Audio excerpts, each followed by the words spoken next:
Okay, what is going on, ladies and gentlemen? Welcome back to another episode of Why You Should Love with me, TheLonesomeRavidor. Today, ladies and gentlemen, we're doing a Why You Should Love on GTA 4. Now, you guys may be thinking, Jordan, how can you be doing a Why You Should Love on GTA 4? Everyone absolutely adores GTA 4.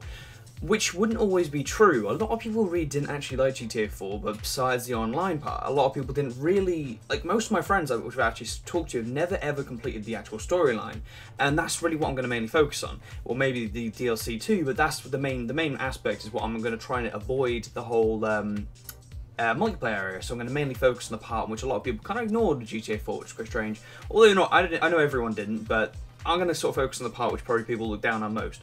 But anyway, ladies and gentlemen, let's start off with my first point. So as you're going through Liberty City as Niko Bellic, you begin to sort of see what kind of character this guy is. I mean, when you see the characters from the older GTA games, you never really see too much of their... Although you see their personal lives, you don't really see like a deep personal life. Obviously, you see like there's some bad stuff's happened before, but Niko's probably the first character which you really see like you actually feel like, wow, this guy's got some deep backstory. We need to calm down with like how far we go into this guy's story, because obviously he's a guy who's come from the war back in his hometown. Well, he was in the war in his hometown, I do believe. And I mean, if I get a quote up quickly, I had it here. It's like he says at one point, when the war came, I did bad things, but after the war, I thought nothing of doing bad things. I killed people, smuggled people, and sold people.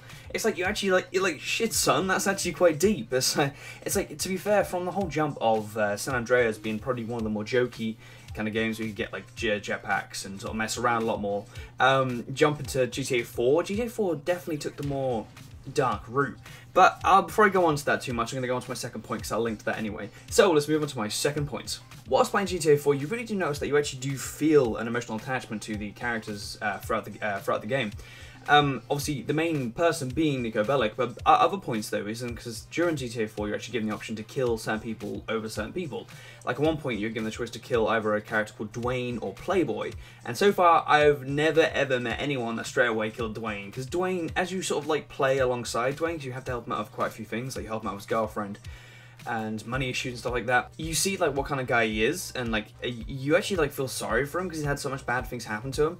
And it's quite strange. Obviously, I'm not exactly like a dealer myself. I was gonna say he's relatable, but I'm not exactly like a criminal. But he's a fantastic character. I mean, the way his character develops throughout the time you sort of work with him, it's quite cool because obviously you see more of what the guy is altogether, and that you understand that he's actually just like in a sense, a good guy, which is sort of had some bad stuff happen to him, and you feel really bad for him. And this other guy, the Playboy guy, is not quite as nice, he's a bit more of a penis, so obviously you kind of feel more inclined to kill the other guy. But nevertheless, you still feel an emotional attachment to one character or another, and you just feel like you should feel sorry for them, or feel angry towards them, or any kind of sense like that. But as I was saying before about the the darkness through to the, from the comedy from San Andreas through to the darkness of GTA 4, that kind of relates to it. I apologise for my voice, by the way, today. But yeah, that kind of relates to it, like the whole Dwayne and different characters kind of thing like that, like the emotional attachment.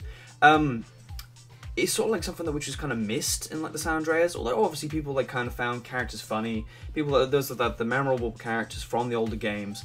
I didn't replay like GTA 1 that much. I've got it, but I haven't replayed that much, but I'm not too sure about all of them. Yeah, the whole emotional attachment kind of thing is something that's missed in the older ones, like especially San Andreas. Like it kind of like, as I said, makes memorable characters, but doesn't make ones that you kind of feel, I'm going to care if you die. Obviously you'd be like, oh no, he died, I kind of like that guy. But I mean, like when it comes down to Dwayne, Dwayne's a good choice for me. I know he's gonna keep mentioning him, but he is a good choice for like what I'm trying to talk about. The general kind of gist, like when you sort of like meet him, you do actually feel like, actually, I starting to care about you. How have you done this? But it's something that I really do praise GTA 4 for. Is actually because it's one of the few games that really kind of got me like, I actually do care about this person. Why? Because it was a lot younger. I was a lot younger when I played that. Naughty me, because I'm only turned 18 now, and I should legally and allowed to be able to play it. But it's still though, as in it kind of gets to you like different characters, like as in when you want them to die or not want them to blah. In a sense, you can kind of link GTA 4 to The Last of Us. I often bring Last of Us into different games, and kind of Spec Ops The Line as well. I like my specific games. You guys will probably gather that after like watching my videos for a while. But in The Last of Us, obviously you got the choice of the you don't get choices, but obviously you meet characters which you do kind of feel emotional development to as well. Obviously Ellie being the prime one, and obviously you do care about what happens to her, because after a while she sort of just grows on you, the way she reacts around you, then hers and Joel's characters sort of grow together, but at the same time you kind of feel like you are there engaged with them as well. So that's kind of how you feel like in GTA 4 in a sense, like everyone you engage with, you feel like you're engaging with as well. I don't know, it's hard to put properly, but I think if you really give the storyline a go, that's a really good kind of pro to it. Anyway, I've kind of dragged that one on quite long, let me just quickly get the time. Yeah, that's a bit of a long that was. Anyway, let's move on to my third point. Now this is kind of a very subtle one. Well, not subtle, but as in it's a very simple one. But although everyone kind of complained about GTA 4 being very brown, very dark, it did have pretty good graphics for its time. I mean, obviously got kind of blown out of the water completely by GTA 5, but if you really think about it, GTA 4 did have some quite good graphics for its time. It was actually not too bad at all, personally, graphic-wise anyway. And yeah, I personally think that's quite a good pro to why you should love the game, to be fair. I mean, it was a good kind of game for that era, really. I mean, GTA have always done it quite well. I mean, even San Andreas, I do believe even GTA 1 was, like, quite good for the time, but I'm not too sure. I wasn't really around for that time, I guess. Like, oh, well, I might have been around, but I mean, I've been, like, aware, if that makes sense. I don't really know the best way to put it. But, yeah, no, I mean, GTA of every single GTA game basically has this point to it. I mean, GTA 5, GTA 4, San Andreas. These are going to be the main three I'm focusing on, just by the way, before you guys wonder what I'm talking about. But they're going to be like the main ones I'm going to focus on. But, yeah, GTA 4, it did, like, all of them kind of blow themselves out of the water. Because, I mean, GTA 5, that's kind of fantastic. I haven't properly played it yet. Well, I have kind of properly played it, but I mean, I didn't properly storyline it at all. I did it for like 2 seconds, and it was okay. But I didn't properly, like, do it, like, too much. But yeah, so, I mean, all of them kind of blow themselves out of the water when it comes to, doing fantastic graphics, or doing impressive graphics anyway. So yeah, that's kind of a good thing to really love GTA 4 for, because back in the day, that was a good game for its time, especially graphic-wise. Anyway, let's move on to my fourth point. Now, when it comes down to DLC, guys, a lot of people do kind of miss it when they make, when companies make DLC for games, some companies kind of miss the point of DLC. Obviously, it's understandable that they do want to make money. One thing you guys may understand or may not understand is every time someone makes a game, as much as maybe the people right at the core of the game, or maybe on the outskirts of the game, making the game, they may feel incredibly passionate about the game, but in the end, it is just to make money. That's the only reason to make the game, unless they really feel passionate about it, like, say, like someone making a simulator game, then it's kind of tedious and whether they actually make money. But yeah, people... In the end, people do only want to make money from the game. So that's kind of where DLC kind of comes from. They're like, we can sling on some extra stuff, make some extra moolah. But this one was kind of more there. It was kind of more, like, passionate about it. There's more... You weren't just given, like...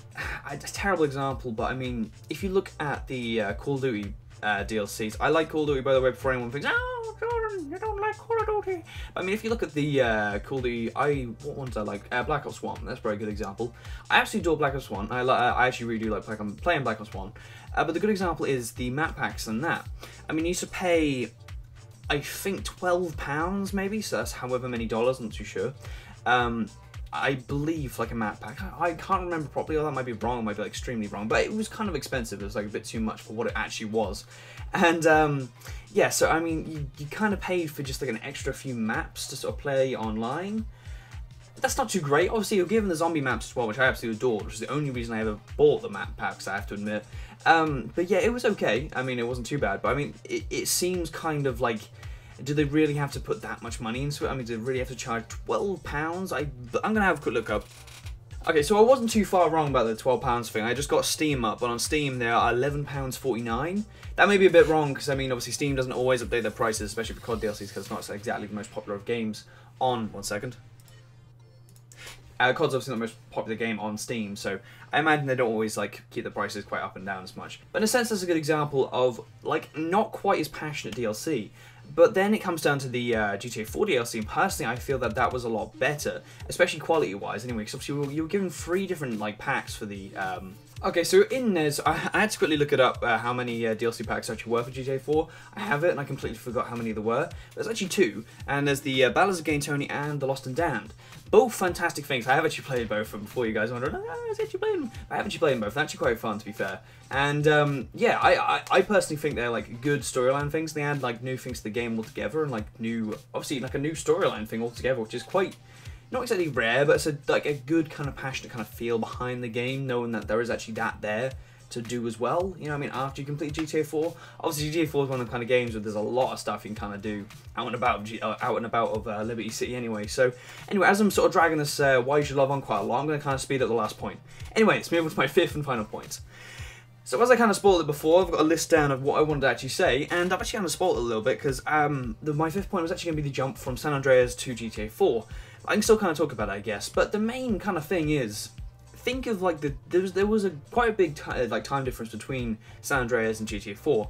Obviously, also a big console jump from PS2 to PS4, PS2 to PS3. My bad. And obviously like PCs developed and stuff like that as well. But things changed like crazy in that time. And it's understandable that games had to as well, obviously, because games just do in general as time goes on. And it's amazing, like, it's amazing. It's amazing how if you really think about, like, when San Andreas came out. If you ever play that again, have a little look. And then just jump on to see GTA 4, the development between the two. Although everyone's favourite, I've never met anyone that really doesn't say their favourite is always San Andreas or GTA 5. GTA 4 is never anyone's favourite, but anyway. GTA 4 is still, though, it's got these new aspects and new kind of like thing, and the graphics change so much, it's like, wow. But yeah, it's just such a huge jump in like development that is such a good reason to love GTA 4. It is a missed treasure, personally. I know a lot of people had it, a lot of people loved it. But personally, I don't think people loved it enough, but I don't know. Anyway, ladies and gentlemen, I'm going to stop it here because this one's getting a bit long and it'll probably take me about 12 million years to edit. Anyhow, ladies and gentlemen, I'm TheLonesomeRavidor. Once again, you guys are beautiful as per ever. I want to let you guys know, actually, I am currently going through a bit of a thing at home. Not actually like family-wise, but just a thing. I wouldn't say anything, it's a bit impolite to talk about it. But yeah, so if I do seem a bit off or a bit quiet or a bit like mellow, like I've tried to keep my energy up for this Why You Should Love, but I'm you know. But yeah, just forgive me, guys, because it's suddenly becoming a bit of a hard time at home, and I'm doing well, not at home. Anyway, I'm rambling. Sorry, guys. I'm TheLonesomeRavidor once again, you guys, and beautiful as per ever. Blah, blah, blah. I'm TheLonesomeRavidor once again, you guys, and beautiful as per ever. I'll see you in the next one, ladies and gentlemen. Have a good one. Goodbye. Ooh.